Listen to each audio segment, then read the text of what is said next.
Welcome, Andrea. Thank you, Mandy. Andrea is going to be one of 32 authors at the Fall Book Festival taking place on Saturday, October 18th at the historic Greer Depot in downtown Greer, South Carolina. We're going to have 32 authors. Approximately 51 genres are represented Oh, and wow. around 150 ish book titles. And the authors are coming from 9 different states. So, all kinds of fun stuff happening. Andrea, please share with us what books you're going to be bringing. Well, I'm excited to be there, and I have three books that I'll be bringing. The first one is Murder of a Manuscript. I love And that title. I know the title is a little, I've had people say, is that a novel? No, it's not a novel. It's basically writing and editing tips that will keep your book out of the editorial graveyard. Um, a lot of the basics. It gives examples. It's just a very small, user-friendly book. Uh, Mm-hmm.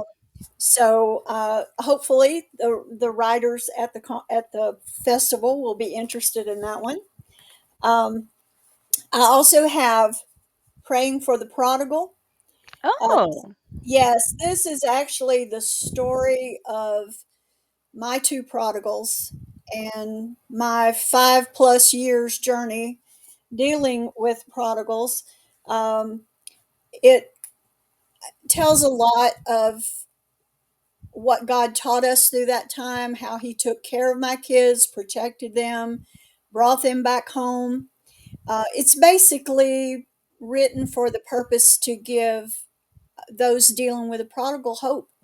mm-hmm. Because if God did it for me, He can do it for anybody. And it also has the book has 30 days of prayers and scriptures at the end of the book that Oh, people, nice. that people can pray over their kids. So that one has had a lot of impact. I've had a lot of parents contact me after the fact and just thank me for being vulnerable, enough to tell my story because sometimes that's hard. Mm-hmm. I've learned that the more transparent you can be with your readers, especially when you're writing nonfiction, the Mm-hmm. more they can relate and the more Yeah. impact your books can have. And there was a lot of healing for me as I wrote the book because I had to relive a lot of those terrible moments with my kids. Mm. So that was kind of a labor of love. Uh, my other book is called Marriage. I don't know if you can see it. Marriage, Make It or Break It. Ooh, okay. I'm not sure that, excuse me, I'm not sure the title really conveys. I've really been thinking about changing the title because it's more of a fun book. It's not really a serious book. Um, Okay. I take a real candid look at attitudes and behaviors that can make or break a relationship. Um, Mm. you know, it's I talk about the importance of honest communication and basically the difference in how men and women approach life, how they look at things. I don't know if you're familiar with the book Men Are Like Waffles, Women Are Like Spaghetti. I have not heard of that one, It but is I a have. fabulous book because the author, it's Pam Farrell and her husband wrote the book, Okay. and they talk about how a man's mind is like a waffle. It has different little boxes, different little sections. Okay. A man can only be in one box at a time, whereas Oh, okay. the woman's mind is like a plate of spaghetti. And so all I of our love the thoughts, visuals. we can be, yeah, think about it. We can be all over that plate of spaghetti. Yep. Our thoughts just run, all into each other. And so we're trying to explain something to him. Well, he's still stuck in this little box over here. Mhm. Excuse me. I can So completely anyway, understand. Yep. it's just of some fun things we talk about, love languages and Mm. just a lot of different things. And again, I have some. prayers that you can pray over your marriage at the end of the book. So those are my 3 books that I'll be bringing. So, with your writings, they're definitely very different than, say, your fiction writers. Are you using, like, do you plot them out and everything, or is this a sit down, write, and go forward? I am very much a pantster. I I I love am it. not I am a pantser. I am not a plotter. I get an idea and I just sit Mhm. down and start and I go where the story takes me. That's awesome. And it's like, because some that are, it's interesting. And now I've got to go back through all of our videos to see who our plotters versus pantsers are, because I should have been writing this down all the time Oh, to, to see how we line up. Um, and then we have some that, they start out with an outline and they toss it. I don't Uh, think I could write if I had to do that. It's not the way my spaghetti brain doesn't work that way. So, yeah. Well, and that's exactly it. It's how does your brain work? And some people, it does work for planning and plotting. sure. It's just not my brain. Me either. Uh, so, what inspired you to write these 3 books? Because they are all very different. They are different. They are different. I think the Murder of a Manuscript was my first book, and Mhm. I was working. I'm also an editor. I'm a Mm, freelance editor, but I used to be. I used to work with Lighthouse Publishing of the Carolinas and okay. Iron Stream Media. I was an associate editor with them, Mhm. and I that book was kind of born out of my relationship with a publishing company because I saw so many manuscripts where people were just they were missing the basics. Just, Mhm. the basics that we all need to have as writers, and we all struggle with certain aspects of it. So I Mhm. just wanted to come up with a little user-friendly book that people could refer back to. um, I've had a couple of books like that in my life that have really helped me as a writer Mhm. and an editor. So that's where that one came from. Um, my Prodigal book, oh my. Honestly, it took me almost 20 years to write that book after the fact. Wow. I think because I knew it was going to be painful because, like I Mm. said, I had to Mhm. relive a lot of those moments. But I just felt so impressed to do it. And I think one reason is because I rarely go anywhere that I don't meet somebody with a prodigal. And so I Mhm. felt like it was a very important book. And again, like I said, there was a lot of healing when I wrote it. And then after that, my daughter, out of the blue one day, she said, "Mom, have you ever thought about writing a book on marriage?" And Oh. I thought, no, never crossed my mind. And she said, "Mom, you've been married." This was several years ago. So she's, "Mom, you've been married almost 50 years. And Mhm. you and dad have a great relationship. And I think you got a lot of wisdom that you could share with people. I really think you need to do it." That And is awesome. I thought, yeah, okay, well, we'll see. I'll think about it, sweetheart. And so it's like after my conversation with her, I could not get away from it. I Mhm. just I could not get away from it. So I just sat down and started writing and pulling things together. And so that's how that one came about. And you never know what someone's gonna say like that, where it's like, okay, the seed gets planted and it just sticks. Yeah, And it's like, okay, now I gotta write this. yeah, absolutely.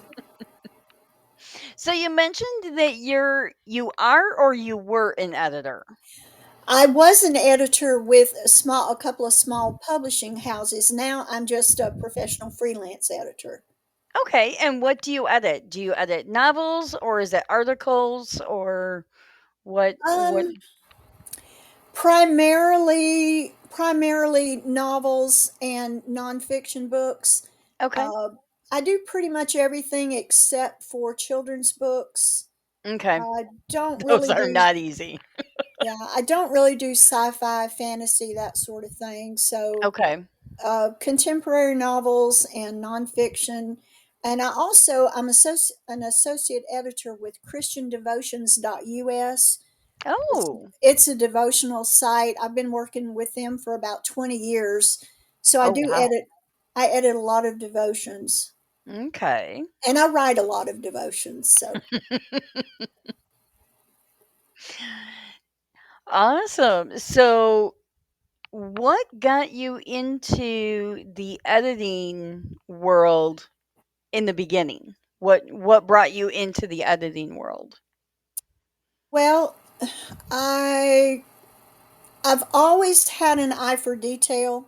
Mhm. So every job that I've ever had in a secretarial kind of position, uh, people always came to me to proofread everything.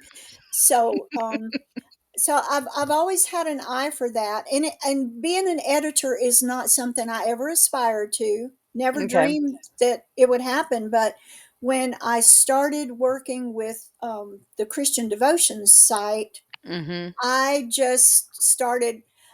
It was funny how it happened because I was reading their devotions and I was finding a lot of mistakes.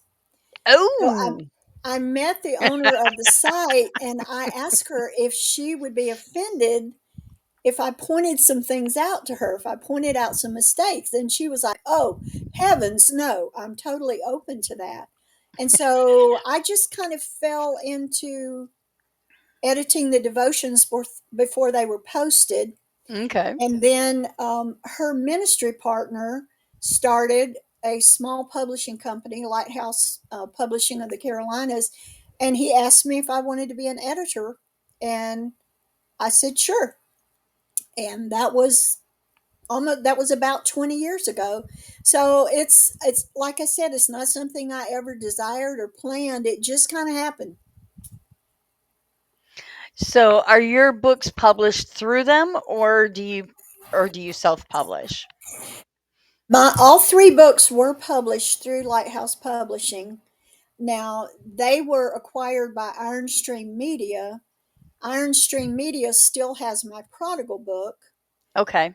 I got the rights back to my other two books, and so they are now up on Amazon KDP just Okay. under my name. Oh, okay. So, So, what else do you have coming down the line for writings? Any? well, I do a weekly devotion on my Mhm. website at AndreaMerrell.com. Then I have another blog called The Write Editing, the WRITE editing. It's a blog for writers and editors. I do that once a week. I have a lot of guest writers on there. Uh, my my current project is it's a book called Be Nice to Me. I'm over 30/40/50. And it's a fun look at getting older. It's a fun look at the aging process. Okay. Um, it's written in a devotional format. I tell a lot of wild and crazy things that have happened in my life and what God taught me through that, and Mhm. then relate it to a scripture. So, like I said, it's written in a Okay. devotional format, but it's just a fun look at getting older. Well, And I'm definitely looking forward to that one. I have other devotions. I'm trying to pull together a 365-day devotional.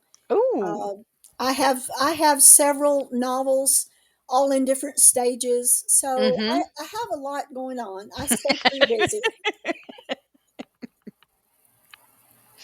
Yeah, I totally relate to several novels in various stages.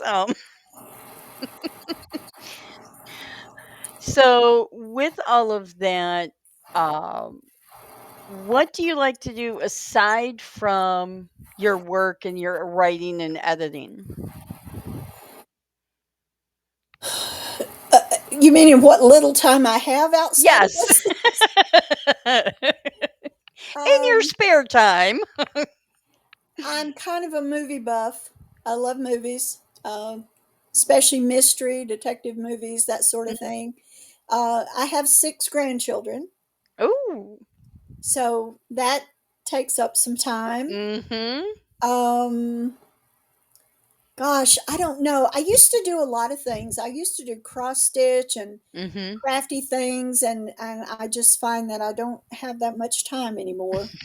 So I we have a nice tree out in our front yard, and we have one of those swings that hangs Mm. from the tree. Uh, Mhm. Whenever I can, I like to go out there and just sit. That's kind of my happy place. But Oh. I'm Nice and normally relaxing. I'm normally at the computer. I know the feeling. Well, it's been great getting to know you, and I can't wait to have you in person and be able to join in with this very diverse group of people that we have coming for the event. With 51 different genres represented, we have a variety of people. Yeah, that's a lot. That is exciting. I'm looking forward to it. And so I will see you in October. Thanks for taking this time out of your day to chat with me. Oh, thanks for having me.